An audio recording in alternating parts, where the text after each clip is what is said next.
Makanya pada saat teman-teman yang ikut kelas saya, workshop saya dan segala macam, orang yang datang, yang duduk, itu pasti pulang itu terutama, gila si Dewa, isi kajian di workshop kan. Dan saya mulai dari kebun kecil, karena memang dari situ, dan Alhamdulillah 8.000 meter waktu itu, hari ini Allah titipkan, total yang kita kelola memang 1.200 hektar. Tapi total yang owned by us, yang milik kita itu 580 hektar. Makanya kenapa ada bayar kopi seikhlasnya, karena itu kan jasa. Betul. Yang dibayar itu bukan kopinya, tapi jasa brewingnya. Kopinya udah saya sedekahkan. Jasa brewingnya bayar seikhlasnya. Dan bisnisnya Abdurrahman bin Auf sustain 14 abad sampai hari ini. Makanya waktu pertama kali buka, orang tua saya sendiri bilang, kapan lu mau cuan? Ya kita orang Cina ya, pasti yang dipikirin pasti cuan duluan. Lu kapan mau cuan? Kapan mau punya mobil? Kapan mau punya rumah? Itu mobil udah dijual lagi. Rumah masih kontrak. Hari ini udah lain cara berpikirnya orang tua. Ada apa-apa? Coba tanya Steven dulu. Sebelum mulai, yuk dukung dakwah Vertizon TV dengan like, subscribe, dan nyalakan notifikasi. Jazakumullahu khairan katsira.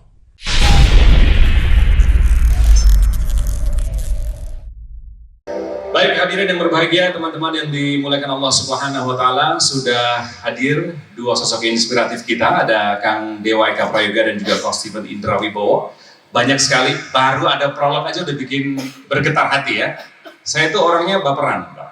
Sering-sering nangis kalau lihat gitu-gitu. Mudah-mudahan ini saya bisa mempertahankan karena MC nggak boleh nangis katanya begitu. Tapi Najwa Shihab nangis juga sih, karena dia bukan MC, nggak dibayar. Kalau kita bayarannya mahal, jadi kadang-kadang dan narsum ya. Baik, Bapak Ibu yang dimuliakan Allah SWT, jadi tadi kita sudah lihat bagaimana profil dua orang ini, bagaimana peran mereka dalam kehidupan bermasyarakat, dalam dakwah, dalam bisnis juga. Dan ini sekali lagi menegaskan kepada kita bahwa ternyata Islam itu sangat luas. Apalagi tadi kita sudah mendengarkan, menyimak dengan sangat indah lantunan ayat suci Al-Quran, surat Fatir ayat 29 hingga 30 dari Ustadz Baihaqi, bahwa ternyata ketika kita berbisnis dengan Allah, berniaga dengan Allah, maka lan tabur, kata Allah, tidak akan pernah rugi. Itu buktinya. Kemudian, dan orang-orang banyak di antara kita yang sudah membuktikan itu, dan ternyata dua orang ini yang nanti akan kita sedot ilmunya, tentu tidak cukup dalam 1-2 jam ini, tapi setidaknya ada barokah yang diturunkan Allah pada pagi hari ini, karena mereka berdua orang-orang berilmu, mereka berdua orang-orang yang punya pengalaman, dan kita sedang duduk di majelis ilmu, oke? Maka dari itu saya mohon sekali adabnya, Bapak Ibu boleh HP-nya di silent dulu, saya takut nanti ada, gitu kan? Aduh berisik banget tuh ya, berisik banget kalau lagi ada seminar tiba-tiba, aduh ya, itu di silent dulu, pastikan itu nggak berbunyi, karena kita akan simak dari dua orang ini. Siapa dulu nih? Kang Dewa atau Kang Steven? Kang Dewa, saya mau ke Kang Dewa dulu ya, biar yang baru saja datang. Kang Dewa lagi apa nih yang sudah dilakukan? Saya harus tanya apa kegiatan terbaru dari Kang Dewa? Ya, Mbak ini ya, kayak Windows ya, update terus. Update terus. Ya, Bismillahirrahmanirrahim. Assalamualaikum warahmatullahi wabarakatuh. Waalaikumsalam warahmatullahi wabarakatuh. Alhamdulillah, Allahumma sholli ala Muhammad wa ala ali Muhammad ya. Bersyukur di pagi ini kembali bisa bertemu dengan kawan-kawan semua. Dan kalau ditanya soal aktivitas terupdate, tadi malam baru ngisi Zoominar kurang lebih 2 jam dengan 800 orang lewat Zoom. Sebelumnya, 3 jam sebelumnya kita bikin kegiatan namanya Fun Day Santri Hufaz. Apa? Fun Day Santri Hufaz dengan 500 santri di daerah Jawa Barat, kumpul di Trans Studio Bandung. Kita mencoba untuk memuliakan mereka. Ini juga salah satu bagian dari apa ya, gimana caranya kita ngalah berkah dari mereka ini.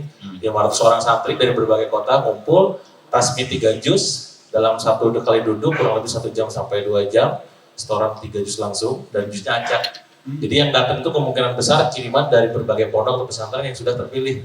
Karena mungkin bisa jadi misalkan ada orang yang hafalnya itu juz 28, 29, 30. Pas karena bagian juz 6, 7, 8. Itu kan nggak mungkin bisa gitu. Jadi yang diutus adalah orang yang terbaiknya. Alhamdulillah lumayan ramai, kurang lebih 500 orang, terus juga 50 bimbingnya, ustadznya, dan dihadiri juga beberapa pengusaha yang luar biasa sih. Dan Masya Allah juga kemarin kita akhirnya dapat kejutan juga, ada 12 orang yang kita berangkatkan umroh. Masya Allah. Jadi kita pengen memuliakan mereka dan Alhamdulillah akhirnya bisa kita. Nah kan bener kan? Baru semalam loh. Iya baru kemarin. Baru kemarin. Karena di grup juga ramai, ini kan gak ada habisnya nih baru kemarin berarti ya tidak ada habisnya. Harus tidak ada habisnya. Harus tidak ada Ya. habisnya. Insya Allah.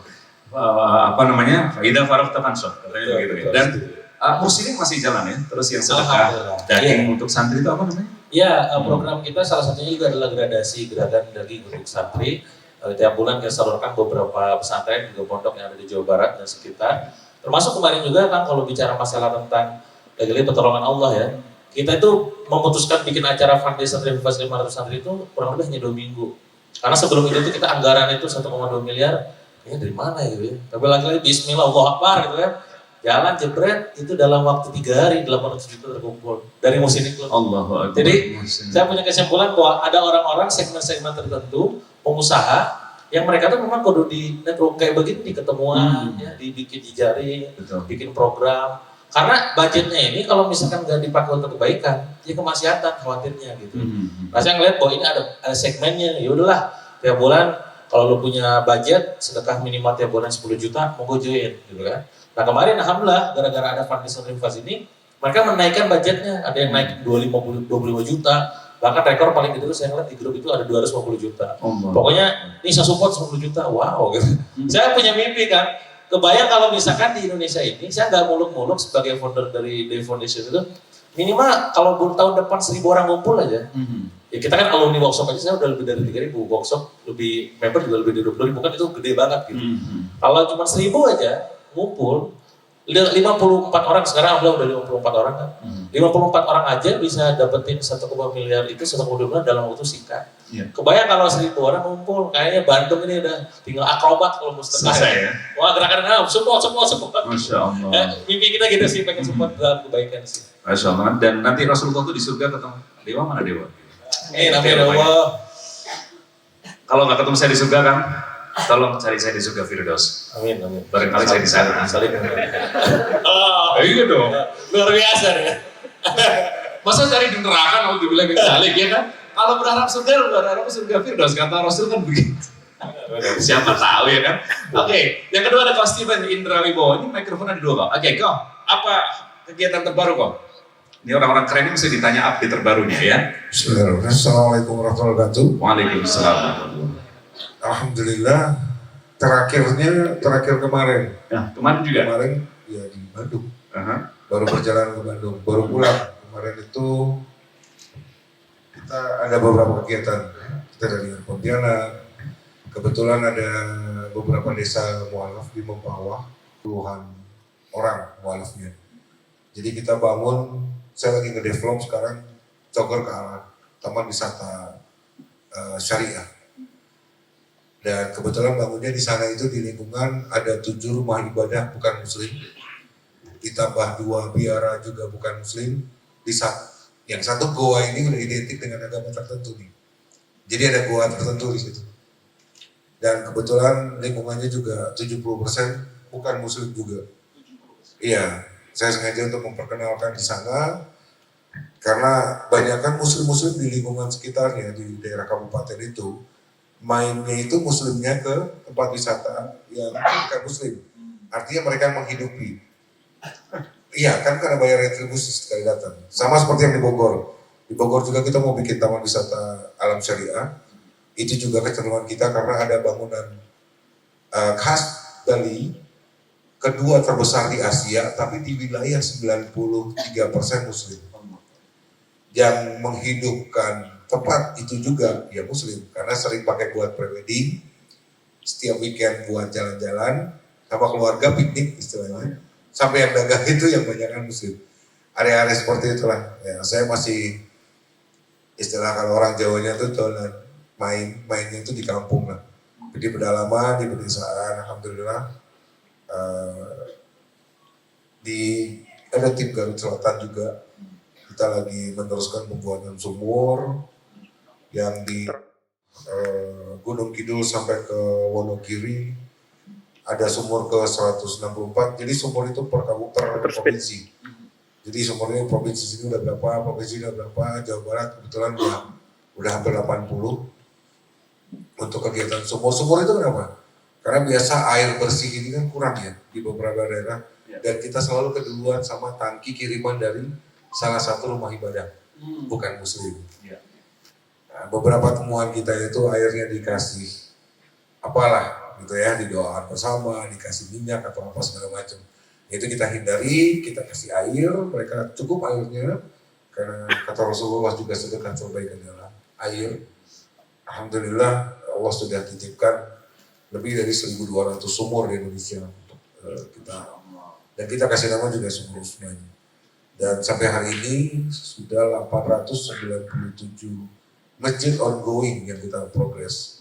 Target tahun ini memang 900 masjid, tahun depan baru kita kejar 950-nya. Masya Allah, kita doakan ya. Amin, insya Allah mudahkan. Dan dari Cogor ini juga keuntungannya saya memang targetkan mereka kalau punya usaha kan punya target, jadi ada dasar KPI-nya. Jadi KPI-nya mereka ya itu saya bilang termasuk ke travel, coba travel. Ya, dalam satu kuartal ya paling enggak kamu punya keuntungan bisa dapat satu masjid. Dari kafe kamu punya keuntungan satu masjid, dari farming, dari perkebunan plantationnya kita, kamu satu masjid, roastery kamu satu masjid. Dari setiap lini usaha, masing-masing usaha menghasilkan satu masjid tiap kuartal. Dan sekarang ongoing progress ini sekarang membangun 6 masjid secara serentak. Oke, itu kalau berarti kualitas iman ya, key performance iman berarti. Key performance iman. Insya Allah ya. Ya skornya tetap 4,7 harus the best lah. Betul. Ya kalau turun dari 4 kan dapat SP1. Masya Allah kan, Coach Steven, jadi ini kan digagas nih sama teman-teman MCI, sama teman-teman Joker belajar bisnis langit, ikhlas dan berkah. So apa sih big why dari acara ini? Kita pengen tahu dulu. Nah kan bener kan, belum di silent itu harganya Ya betul. untuk di astagfirullah, lolos dari topi masuk ke Belum nanti yang good yang akan kita lapak. Gue ternyata ada order. Silakan, Coach Steven. Jadi sebenarnya bisnis langit itu kita ada pembicaraan santai sebenarnya dan sama beberapa asatid waktu kita ada kegiatan bareng, gimana sih cara menyebarkan itu, dan aku selalu untuk challenge diri aku. Saya bekerja di dunia riset tadinya, itu satu perusahaan riset terbesar di dunia. Satu-satunya di Indonesia. Iya, di Indonesia terbesar dan di global juga terbesar. Dulu pernah kepikiran, daripada jadi karyawan besar mendingan jadi bos kecil. Dulu kepikiran. Dan untuk role model bisnis sebenarnya yang seperti tadi ada di pembukaan. Nah kita kan mau ngelihat bisnis itu role modelnya ke siapa? Tadi Robert T. Kiyosaki udah disebut ya. Saya nggak usah sebut yang lainnya. Takutnya ada figur yang memang ya bukan dewa, didewakan. Dijadikan kiblat untuk mereka memulai usaha. Saya bilang, kalau role model buat buka usaha, yang kalian lihat ada sustainability atau daya tahan usahanya, lalu daya juangnya, dan titik kesuksesannya. Saya punya role model yang memang udah 14 abad. Makanya perkebunan saya 100% plak-plak copy paste sistem yang dari Usman yang saya jalanin sekarang. Dan itu tahun 2017, modal awal dari jual mobil istri. Oh, mobil istri? Ya, mobil istri. Karena nggak punya mobil sendiri. Udah duluan. Udah dua salto. Jadi mobilnya istri, tulang istri juga ada, nggak apa-apa, bisa dikonfirmasi. Dan saya mulai dari kebun kecil, karena memang dari situ. Dan Alhamdulillah 8.000 meter waktu itu, hari ini Allah titipkan total yang kita kelola memang 1.200 hektar. Tapi total yang owned by us, yang milik kita itu 580 hektar. Jadi itu kalau dimultiply itu berapa kali lipat ya, saya juga susah ngomong. Bisa seperti itu ya, bisa. Padahal gampang loh, di kebunku nggak ada manajer, nggak ada supervisor, nggak ada superintendent, nggak ada tukang, nggak ada apa ya tukang mandornya, nggak ada logistik, nggak ada. Semua sistem bagi hasil sama rata. Dia dapat berapa, saya dapat berapa. Dan ini apa yang dijalankan Usman sampai hari ini, sampai membiayai 2 masjid suci Al-Haramain listrik. Boleh dong kelas yang ya. Itu Usman ya. Dan Usman sudah membuktikan 1.400 tahun sustainability-nya. Kenapa kita masih nyontoh adat tadi ya? Orang Jepang yang gede di Amerika gitu. Aneh ya. Malas disebut makanya jadi nggak enak nih. Banyak loh yang kayak begitu. Iya. Dan hal kedua, secara manajerial, Coger, kita copy paste juga dari Abdurrahman bin Auf. Makanya kenapa ada bayar kopi seikhlasnya? Karena itu kan jasa. Betul. Yang dibayar itu bukan kopinya, tapi jasa brewingnya. Kopinya udah saya sedekahkan. Jasa brewingnya bayar seikhlasnya. Abdurrahman bin Auf diminta tolong belanja di Jeddah, balik lagi ke Madinah. Beliau kan selalu mengatakan, untuk jasa saya silakan bayar seikhlasnya. Ini habisnya sekian, barangnya modalnya sekian dan segala macamnya. Mungkin diikat, ditali atau dibungkus. Ya, saya kurang tahu, dibawa dengan unta kan. Lalu untuk jasanya berapa? Abdurrahman bin Auf selalu bilang, seikhlas kamu mau kasih saya berapa. Dan bisnisnya Abdurrahman bin Auf sustain 14 abad sampai hari ini. Makanya waktu pertama kali buka, orang tua saya sendiri bilang, kapan lu mau cuan? Ya kita orang Cina ya, pasti yang dipikirin pasti cuan duluan. Lu kapan mau cuan? Kapan mau punya mobil? Kapan mau punya rumah? Itu mobil udah dijual lagi. Rumah masih kontrak. Hari ini udah lain cara berpikirnya orang tua. Ada apa-apa? Coba tanya Stephen dulu. Jadi ini berdakwah dalam diam yang luar biasa dicontohkan dan ini sudah 1400 tahun loh. Usianya, proven loh, proven, sustain. Abdurrahman bin Auf itu termasuk 7 bandara di Jazirah Saudi itu punya beliau. Itu cukup kaya ya, maksudnya iya kan? Iya. Dan itu banyak yang kita nggak tahu ya Kang ya? Nah, banyak itu kita semua nggak makanya tahu. ini kan bisnis langit kan. Ini kan maksudnya bisnis langit. Oke. Kang Dewa, gimana Kang? Apa yang inline Ya, setuju. sambungannya di mana nih? Benar ya, jadi memang apalagi saya yang sekarang banyak bergaul dengan teman-teman anak muda di kalangan milenial, kebanyakan mereka kiblat bisnis itu ya benar dari luar sih. Rata sebut A, B, C, D dan seterusnya tadi itu, yang memang lupa dengan ibaratnya mah yang mengasih contoh gitu. Sesungguhnya siapa? Dimulai Rasulullah model, leadershipnya seperti apa. Karena saya bisnis gak ada modal loh. Rasul itu modalnya dari sifatnya sidik amanah fatonah tabligh itu modal utamanya gitu. Bagaimana juga mengembangkan sebuah bisnis sampai sebesar kayak tadi Abdurrahman bin Auf dan juga Utsman juga itu yang kita tidak bidamkan tapi nyatanya keluar rata-rata. Nah mungkin juga kita tidak bisa salahkan mereka yang sekarang tuh tidak paham ilmunya, mungkin tidak tahu aksesnya belajarnya gitu. Oh emang gitu ya gitu. Paling contoh dalam dunia marketing saya sekarang banyak ngajar tentang marketing dan juga selling. Ada sebuah istilah gini, jangan pernah bikin produk, jangan pernah bikin produk. Jangan pernah bikin barang baru. Dalam arti adalah bikin produk dulu, terus nanti jualnya ke siapa ya gitu. Nah, yang sering dipakai adalah quote-nya, saya sebut aja Seth Godin. Bahwa jangan pernah cari pasar untuk produkmu, tapi carilah produk untuk pasarmu. Katanya. Seakan-akan sekarang kalau di sosmed itu, ayo kita ngikutin kiblat dari sana. Salah kan? Gak salah juga. Cuman kok kita muslim masa kiblatnya begitu, lupa. Gitu. Nah kita track, ternyata di zaman Rahman sudah dilakukan. Abdurrahman bin Auf pada saat hijrah bersama sahabat dan Rasul itu dipersatukan dengan Sa'ad bin Rabi. Pada saat bertemu, apa yang disampaikan? Wahai Abdurrahman, saya adalah orang terkaya di muka bumi ini, di sini. Kalau misalkan kamu butuh modal, ya, silakan ambil setengah dari hartaku, kata Sa'ad. Ya.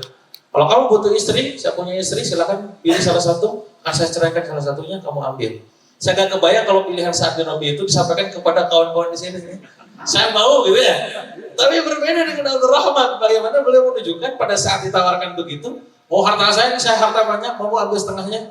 Tapi apa jawaban Abdurrahman? Wallahi barikin ma yasha. Semoga Allah memberkatimu gitu kan. Dengan juga keluargamu juga hartamu. Ini doain. Dan lanjutannya adalah dolen yang alasuk. Tunjukkan saya di mana pasar. Oh, pasar kan? Jadi mulai bisnis dari pasar itu bukan dimulai dari Godin, dari Abdurrahman, dari Rasulullah. Gitu. Saya curiga Godin baca juga. Iya, curiganya begitu. Makanya sanadnya terputus ini masalahnya. Jadi kayak sosok-sosok Abdurrahman, Utsman, Tolha, Zubair itu hilang. Padahal Ruha kemudian Tolha. Iya, makanya itu kan itulah yang mungkin tidak teredukasi ke teman-teman muslim. Nah, terus yang sudah dilakukan apa nih untuk edukasinya? Kalau Coach Stephen tadi kan sudah betul. Nah, edukasi ke anak-anak nih. Nah ini menarik ya. Jadi saya itu sengaja ngambil segmentasi khusus gitu. Makanya pada saat teman-teman yang ikut kelas saya, workshop saya dan segala macam, orang yang datang, yang duduk itu pasti pulang itu terutama Gila si Dewa, isi kajian di workshop kan. Kenapa? Karena di dalamnya saya cerita tentang ayat-ayat, bagaimana tentang bisnis yang tidak pernah tumbuh kita di surat Fatir, bagaimana kita itu kalau berjuang dengan harta dan jiwa kita, levelnya itu yang lebih tinggi gitu kan, gak cuma sekedar sedekah, bisa aja pengusaha teman-teman semua kita nih misalkan punya harta, punya kekayaan, udahlah sama sedekah aja gitu, gak apa-apa gitu. Tapi ketika kita melihat Al-Quran, gitu kan, bagaimana waktu jahiduna fisabilillah dan dengan amwalikum wa anfusikum, amwal wa anfus. Jadi ternyata ada dua gitu kan. Jika kamu mengetahui apa itu dengan amal itu harta, kedua itu dengan jiwa. Itulah kenapa Coach Stefan juga mau turun ke bawah. Kalau pengen gampang mah udah aja yang angkat kaki, sedekah bisa. Cuman kata Allah kan kalau mau lebih sempurna, nih dua-duanya dilakukan. Itu yang saya lakukan saat ini. Dengan saya bikin kelas, di dalamnya saya isi dengan Quran. Dengan acara seperti kemarin, saya sampaikan juga ayat-ayat Allah gitu. Nah ini yang mungkin orang tidak bikin strategi. Beda gini kan, challenge-nya buat kami yang memang dalam tanda kutip bukan ustadz adalah orang tahunya kami adalah pengusaha, gitu kan. Jadi ketika menyampaikan, gesekan itu pasti besar. Ya, ibaratnya sanadnya apa, juga ayatnya apa, kitab apa dan segala macam gitu. Padahal lagi-lagi tugas seorang manusia itu, tugasnya seorang muslim adalah berdakwah juga. Selain beribadah, jadi khalifah ya berdakwah. Ud'u ila sabili rabbika bil hikmah gitu kan. Wa man asadu qala mimman da'a ila Allah wa bil aswad wa qala innani minal muslimin. Nah, artinya apa? Sampaikanlah gitu. Nah, memang itu challenge-nya. Tapi bahagialah kalau misalkan ketika kawan-kawan muslim pengusaha menyampaikan ada penolakan, itu artinya itulah dakwah yang sungguhnya. Kalau dakwah cuma penerimaan terus dalam arti cari aman gitu ya, itu bukan dakwah, cari aman gitu kan. Gitu sih. Kalau dari kami dengan bikin gerakan-gerakan seperti acara seperti kemarin, berbagi segala macam, sudah bikin program-program, termasuk juga seperti tadi campaign-campaign narasi tentang misalkan dulu orang-orang bisnis itu bikin perusahaan, sekarang juga bikin pesantren. Dulu fokus bangun brand, kita bangun sekarang masjid gitu. Sama dengan apa yang Coach Stefan sampaikan, jadi kita iklan, insya Allah.